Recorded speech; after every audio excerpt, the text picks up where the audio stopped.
اچھا، اس عددی معجزے میں آپ کو کیا دکھانے لگا ہوں کہ قرآن میں سورہ نمبر 27 آپ یہ دیکھ رہے ہیں، سورۃ النمل 27، یہاں پہ میں نے لکھ لیا 27، سورہ نمبر 27، اور پھر اگلی سورہ سورہ 91 سورۃ الشمس، یہاں پہ آپ دیکھ سکتے ہیں سورہ نمبر 91 الشمس۔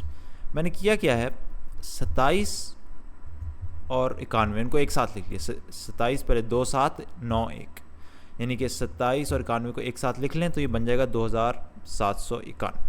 اب مزیدار بات یہ ہے کہ ان دو صورتوں کے درمیان، یعنی سورہ نمبر 28 سے شروع کر دیں اور سورہ نمبر 90 تک جائیں، یہ صورتیں ان دونوں صورتوں کے عین درمیان ہیں۔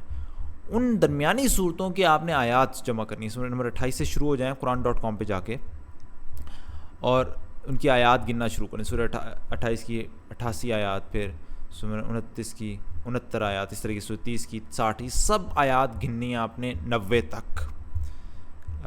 سورہ البلد کی 20 آیات، یہ دیکھ لیں میں نے یہاں پہ سارے وہ لکھ لیے ہیں، اس ان آیات کے نمبر شروع ہو جائیں اور یہ دیکھیں 20 تک جا رہی ہے، اور سبحان اللہ یہ دیکھیں وہ کل آیات 2791 ہی ہیں، جو کہ ان دونوں صورت کے نمبروں کو ایک ساتھ لکھنے سے آتا ہے۔ سبحان اللہ، کیسے ایک انسان اتنی صدیوں پہلے اس طریقے سے کر سکتا تھا؟ سبحان اللہ، 2791 ان صورتوں کے نمبروں کو ایک ساتھ لکھنے سے آتا ہے، اور آپس میں بیچ کی جو آیات ہیں وہ بھی 2791۔ سبحان اللہ، سبحانک اللہم و بحمدک، اشہد ان لا الہ الا انت، استغفرک و اتوب الیک۔